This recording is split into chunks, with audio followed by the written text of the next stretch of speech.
बच्चों क्लास 12 का guest paper check करते हैं फिजिक्स का केपीके वाली किताब से। ठीक है, बहुत से बच्चों का मैसेज आ रहे थे कि सर आपने पिंडी के लिहाज से तो बता दिए हैं, केपीके का और जो फेडरल बोर्ड वाली बुक है उससे बता दें। तो ये फेडरल बोर्ड और केपीके दोनों के लिए है।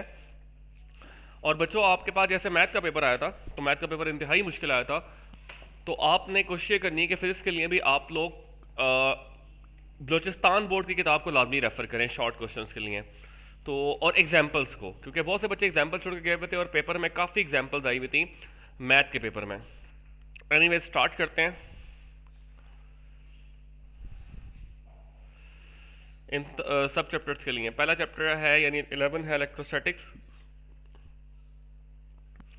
कूलम लॉ में सिर्फ आपने ये लास्ट वाला पार्ट करना है, coulomb law in material media. ये यहां तक इसका रिलेशन बना हुआ है। उसके बाद ये असाइनमेंट करनी है 11.1, ये बहुत इंपॉर्टेंट है, इसका सोल्यूशन आपके गाइड से मिल जाएगा। उसके बाद बच्चों आपके पास आ जाएगा इलेक्ट्रिक फ्लक्स, इंपॉर्टेंट है इलेक्ट्रिक फ्लक्स। देन आपके पास गॉसेस लॉ, ये जो गॉसेस लॉ से पहले के लॉ से पहले एक प्रूफ है electric flux through a close surface, जिसमें गॉस लॉ का फार्मूला बनता है। एंड गॉसेस लॉ और उसकी ऑल एप्लीकेशंस। ठीक है, ऑल एप्लीकेशंस। ठीक है, इसके अलावा एप्लीकेशंस बता दिए मैंने। पोटेंशियल ग्रेडियंट एक शॉर्ट सा टॉपिक है लेकिन काफी इंपॉर्टेंट है। Electric potential due to a point charge, very important proof है इसका। ये फिजिक्स में फर्स्ट ईयर की तरह का प्रूफ है ये। Capacitance of a parallel plate capacitor, last time भी 2022 में पेपर में आया था। और इलेक्ट्रिक पोलराइजेशन नहीं, डाइपोल कि किसी मटेरियल मीडियम का क्या इफेक्ट पड़ता है, लेकिन शॉर्ट के लिए। ठीक है, लॉन्ग के लिए नहीं, शॉर्ट के लिए। Energy stored in a capacitor, किधर गया, energy stored in a capacitor. और आखिर में चार्जिंग डिस्चार्जिंग का टॉपिक, चार्जिंग एंड डिस्चार्जिंग, जिसमें ये टाइम का प्रूफ अक्सर आ जाता है कि T is equal to RC proof करें। अब आते हैं बच्चों न्यूमेरिकल्स पे।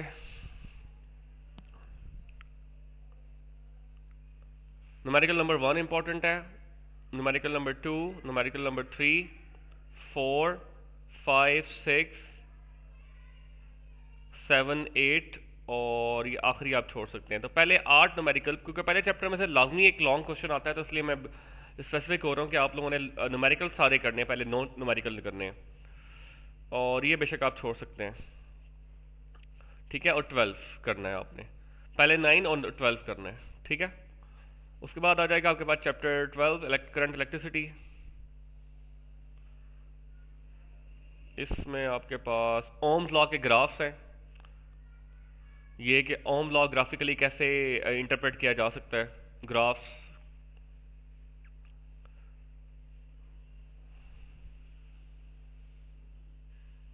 उसके अलावा आपके पास आ जाएगा ये रियोस्टेट, इंपॉर्टेंट है। इसके साथ अब एंड में आएगा पोटेंशियोमीटर, वो भी इसी के साथ आप लोगों ने कर लेना है, या इसे पोटेंशियल डिवाइडर भी कहते हैं, पोटेंशियल डिवाइडर। तो एक ही बात है, ये तीनों टॉपिक एक ही हैं, ये आगे भी आएगा, बता दूंगा, इंडिकेट कर दूंगा।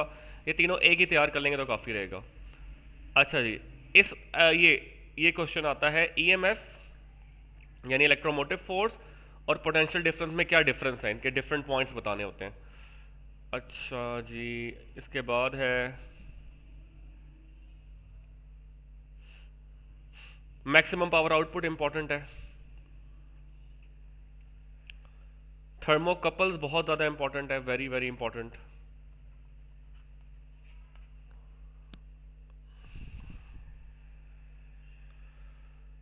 किरचॉफ लॉज में KVL इंपॉर्टेंट है, KCL इतना नहीं है, वोल्टेज लॉ इंपॉर्टेंट है। और व्हीटस्टोन ब्रिज और पोटेंशियोमीटर, पोटेंशियोमीटर अभी आएगा। पोटेंशियोमीटर बिल्कुल वही है जैसे रियोस्टेट था और पोटेंशियल डिवाइडर था, सिमिलर मीनिंग है इनके भी। अच्छा जी, आ जाएगा जी अब न्यूमेरिकल प्रॉब्लम्स। उसमें नंबर 1, नंबर 2, नंबर 3, 4, 5, 6, ये सारे कर ले तो बेहतर है। ये छोटे छोटे न्यूमेरिकल आपने लाजमी करने क्योंकि शॉर्ट में भी आ जाते हैं, ठीक है। और ये लास्ट न्यूमेरिकल अगर है तो पूरा लिखा हुआ नहीं है लेकिन होना चाहिए ये, ठीक है। बाकी ये डायग्राम वाले आप छोड़ सकते हैं।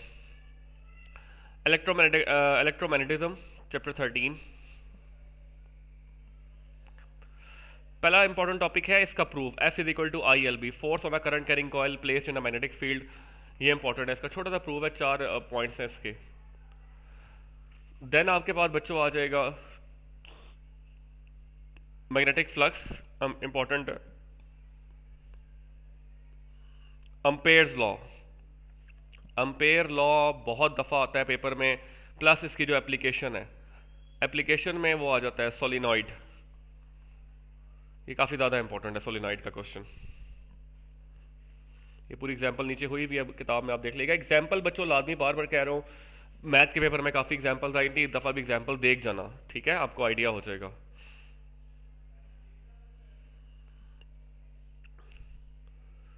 मोशन ऑफ अ पार्टिकल, ये पूरा टॉपिक कर रहे हैं, इसके 4 सब टॉपिक्स हैं। मतलब एक तो यही खुद है, जैसे ये जिसमें आपने बताना है फार्मूला और इंडिकेट करने हैं इसके डिफरेंट टाइप्स। फिर आ जाता है ये इंपॉर्टेंट, ये इसके 3-4 पार्ट हैं, सारे इंपॉर्टेंट है। जिसमें इसकी फ्रीक्वेंसी निकालनी है वो ज़्यादा इंपॉर्टेंट है। फ्रीक्वेंसी कहाँ निकाली हुई है? हाँ, फ्रीक्वेंसी ये निकाली हुई है। लास्ट टाइम भी पेपर में आया था कि फ्रीक्वेंसी निकालें, साइक्लोट्रॉन फ्रीक्वेंसी, ये फार्मूला है इसका साइक्लोट्रॉन फ्रीक्वेंसी का। आखिर में चार्ज टू मास रेशो है, ये रहा charge to mass ratio important है। और हाँ, और ये V is equal to E by B, ये इंपॉर्टेंट है। एग्जाम्पल देख लीजिएगा, torque on a current carrying coil important.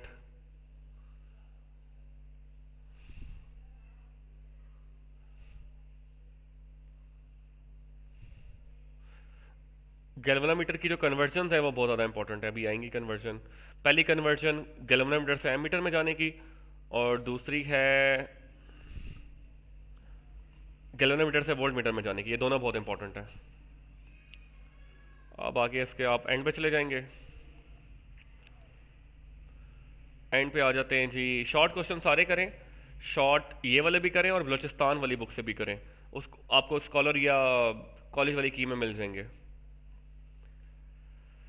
पहला न्यूमेरिकल, दूसरा, तीसरा, चौथा, पांचवा, ये 5 न्यूमेरिकल। छठा ये छोड़ दें, 8वां, 9वां और 10वां, ये इंपॉर्टेंट है। Electromagnetic induction 14। अच्छा जी, शुरू में इतना इंपॉर्टेंट नहीं है। फैराडे लॉ इंपॉर्टेंट, इसके बाद लेंजेस लॉ फुल इंपॉर्टेंट, जिसमें इसकी कंजर्वेशन भी आ जाएगी, अभी आएगी देखिएगा। हाँ, ये रही कंजर्वेशन। मोशनल ईएमएफ, अभी पिंडी का पेपर जो हुआ है 2-3 दिन पहले, उसमें आया बता मोशनल ईएमएफ।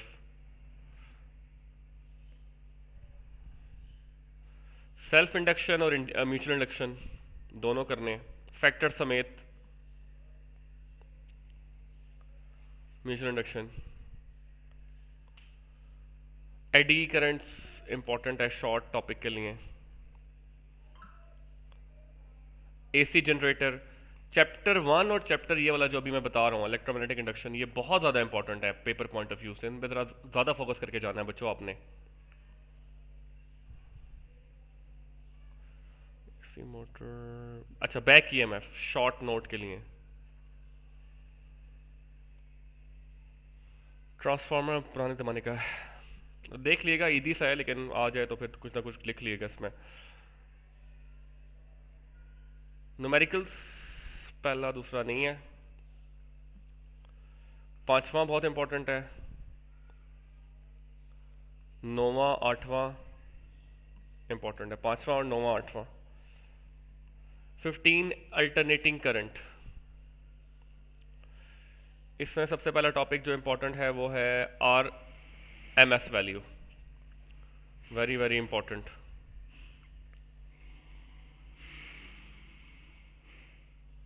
अब उसके बाद register through AC, register through inductor और रजिस्टर थ्रू कैपेसिटर। कितने क्या कैपेसिटर, ये इंपॉर्टेंट है।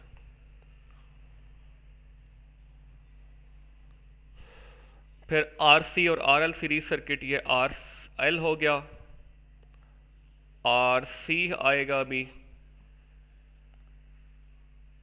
और एक आएगा जिसमें ये तीनों लगे हुए होंगे, आर एल सी, ये। उसके बाद रेजोनेंस,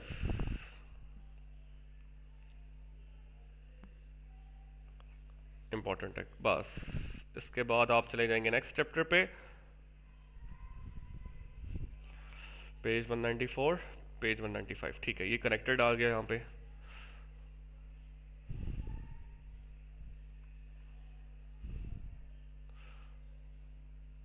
अच्छा जी, ये एंड है चैप्टर का।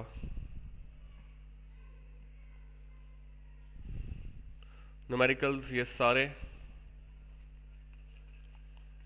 इंपॉर्टेंट हैं इसके। उसके बाद पांचवा, छठा, सातवां, और ये आखिरी इतने नहीं है। फिजिक्स ऑफ सॉलिड्स चैप्टर 6 हमारा 16 बनता है यहाँ पे। इसमें आपने ये मॉडुलस करने हैं, share modulus, elastic modulus, bulk modulus, Hooke's law, stress strain curve, ये छोटे छोटे टॉपिक हैं, इजी हैं।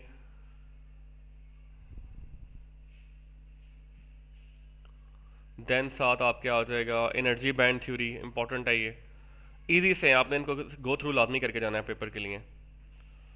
सेमीकंडक्टर्स और ये कैसे सुपर कंडक्टर्स, शॉर्ट नोट के लिए।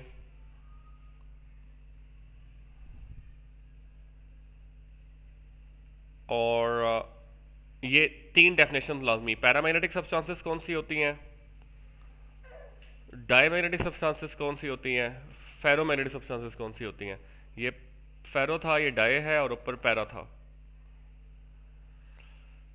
ठीक है जी। और हिस्टेरेसिस लॉस या loop, very very important.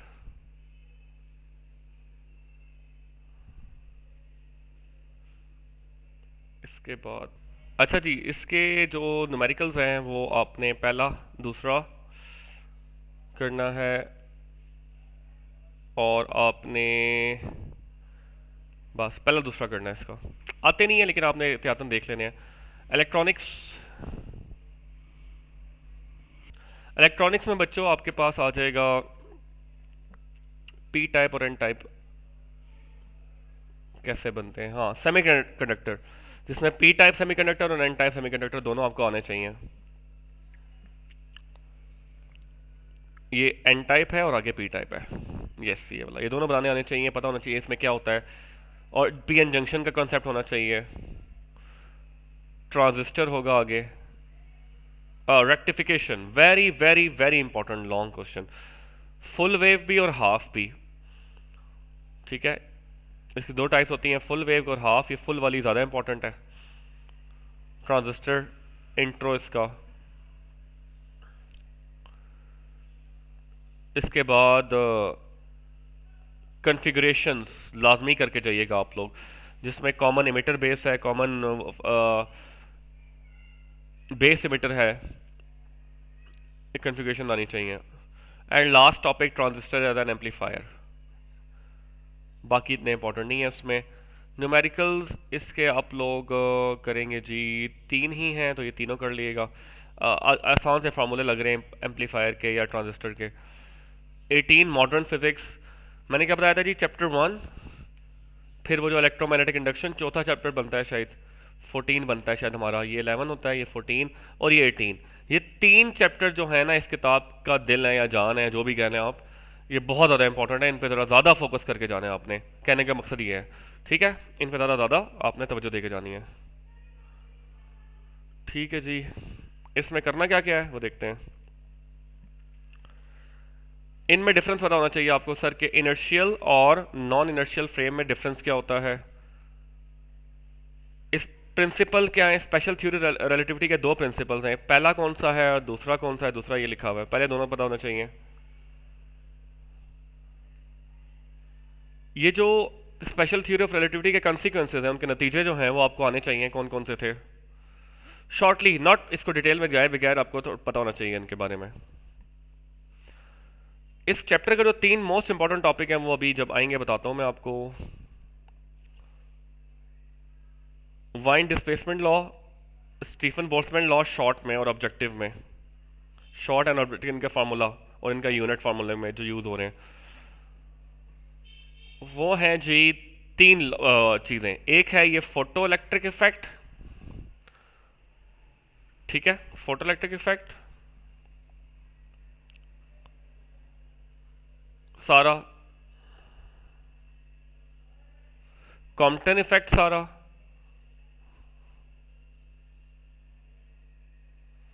Pair production, और इसके साथ ही आता है annihilation of matter, pair annihilation, ये इंपॉर्टेंट है, ठीक है। बाकी इतना कोई इंपॉर्टेंट नहीं है टॉपिक इसमें, लेकिन ये बहुत ज़्यादा इंपॉर्टेंट है। और एग्जांपल्स आप लोगों ने देख लेनी है 18.5 और कौन सी थी 18.5,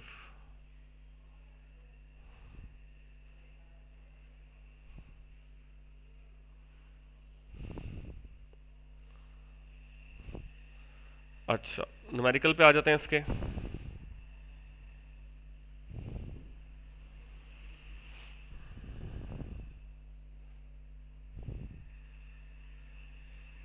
पहला न्यूमेरिकल, दूसरा, चौथा, तीसरा, पांचवा, ये पांचवा न्यूमेरिकल इंपॉर्टेंट है, अक्सर पेपर में आ जाते हैं ये लोग, इनमें से कोई भी। एटॉमिक स्पेक्ट्रा थोड़ा लाइट चैप्टर है, इतना इंपॉर्टेंट चैप्टर नहीं है। इसमें से आप लोगों को मैं बता देता हूँ, लेज़र आ सकता है और एक्सरे आ सकता है। किधर गया लेज़र, हाँ एक ये टॉपिक अच्छे से करना है आपने, जो पोस्टुलेट से आपने एक डेरिवेशन करनी होती है रेडियाई और एनर्जी की, रेडियाई और एनर्जी। बाकी इनमें ज़्यादातर इंपॉर्टेंट वही हैं, लेज़र,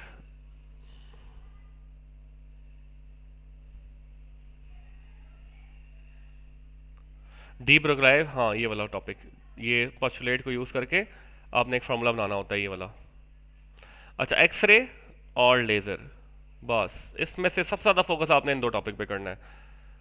बाकी अगर आप ये 2 टॉपिक करने के बाद एक्सरसाइज के शॉर्ट भी कर लेंगे तो चैप्टर कवर हो जाएगा पूरा। एक्सरे किधर गया, लेज़र ही है ऊपर, एक्सरे था, ये लेज़र है, ये 2 topic.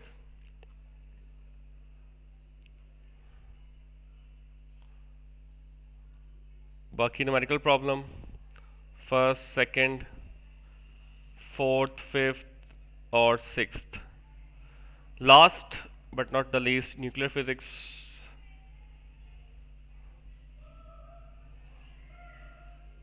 Mess effect and binding energy. Nuclear masses की इंफॉर्मेशन आनी चाहिए आपके पास, इनका फार्मूला क्या होता है, इनकी कन्वर्जन क्या होती है ऑब्जेक्टिव के लिए। हाँ ये मिस ना हो जाए टॉपिक मुझसे, दिस वन सबसे ज़्यादा इंपॉर्टेंट टॉपिक इस चैप्टर का ये है, mass effect and binding energy. Radioactivity इतना नहीं है, उसके बाद आपके पास आ जाएगा हाफ लाइफ, इसके बाद आप करें इसका last topic interaction of matter,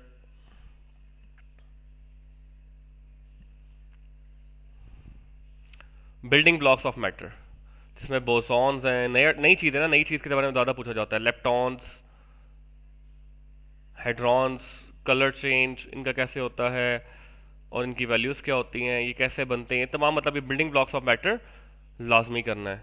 और इसके बाद होगा बेसिक फोर्सेस ऑफ नेचर, ये 2-3 टॉपिक हैं, 20.18 और 20.19 दोनों अच्छे से करना है।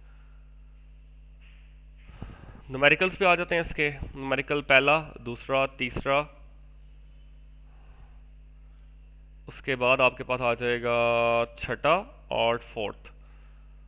ये तो ये आपके पास एक फुल बुक का गेस है, केपीके के लिहाज से, फेडरल के लिहाज से जो बच्चे पूछ रहे थे उनके लिए भी है, तो आई होप कि ये आपको समझ आ गया होगा। इसके अलावा भी कोई क्वेश्चन हो तो आप कमेंट में पूछ सकते हैं। मैथ के पेपर के बाद आपने इसकी ज़रा तैयारी एग्जाम्पल्स करके और एक्स्ट्रा एफर्ट करके करनी है, ताकि बच्चों का जो मैथ में कम मार्क्स आए तो इसमें कवर हो जाए, ठीक हो गया। बाकी मैंने यही बुक आपकी जो होती है फॉलोसी के पे ही बनाई है वीडियो ज़रा, लेकिन वो ज़रा प्रिंट क्लियर था, वरना इस ये भी बुक है मेरे पास, लेकिन इसका ज़रा प्रिंट जो है वो ज़रा फेक है या फेड है, बड़ा सही नहीं है, तो इस वजह से मैंने दूसरे बना दिया।